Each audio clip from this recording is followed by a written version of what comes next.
शालेय ड्रेसेसचे माहेरघर महावीर ड्रेसेस। सर्व शाळांचे शालेय ड्रेसेस व कापडांचा रेडी स्टॉक उपलब्ध। शारदा ज्ञानपीठ भारत विद्यालय विजन इंग्लिश स्कूल बाल शिवाजी कॉन्व्हेंटचा बदललेला गणवेश वाजवी दरात उपलब्ध। शहर परिसरातील सर्व शाळांचे शालेय गणवेश सर्व साहित्य वाजवी दरात मिळेल। Chhatrapati Shivaji market, Malkapur road, Buldhana.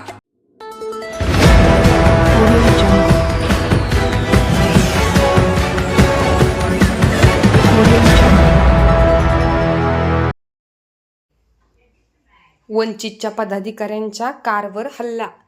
खांडवी ते आसलगाव दरम्यान घडली घटना, दोघेही बचावले।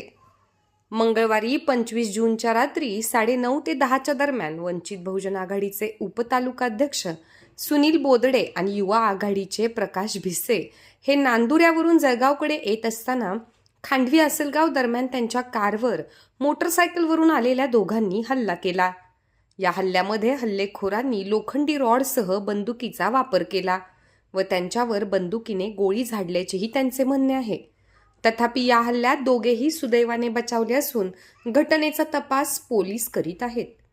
प्रकाश भिसे, पदाधिकारी, युवा आघाडी, वंचित।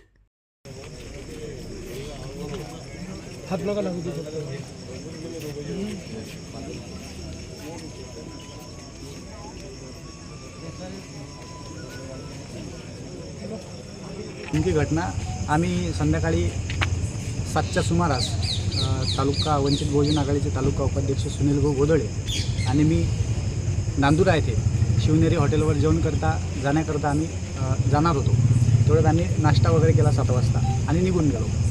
श्री संत गजानन महाराजांच्या येरडीसमोर मंदिरासमोर गेल्यानंतर सुनील भाऊ बोदडे यांनी मला म्हटलं की आता उशीर झाला नाही, आपण थोडासा नाश्ता पण करून गेला, काही आवश्यकता नाही आपल्याला जेवण करायची, चला आपण निघून येऊया, एखाद्या वेळेस आपण जेवण करू।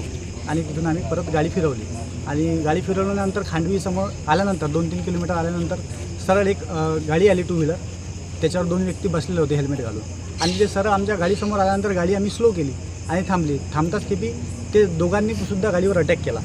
इकडून सुनील भाऊच्या शेजारी त्यांनी सुरुवातीला अटॅक कशाने केला? सुरुवातीला अटॅक त्यांनी त्यांच्या हाती काहीतरी असं रॉडवाणी म्हणा, आणखी काही दुसरी वस्तू म्हणा, त्यांनी अटॅक केला गाडीच्या काचावरती आणि त्यानंतर माझ्यासमोरचं जे काच आहे गाडीचा काच, त्याच्यावर सुद्धा अटॅक केला आणि गाडी म्हणजे बुलेट आम्ही बाहेर निघाल्यानंतर आम्हाला त्याच्यात बुलेट दिसले, आम्हाला म्हणजे गोळी आम्हाला काचात अडकलेली दिसली।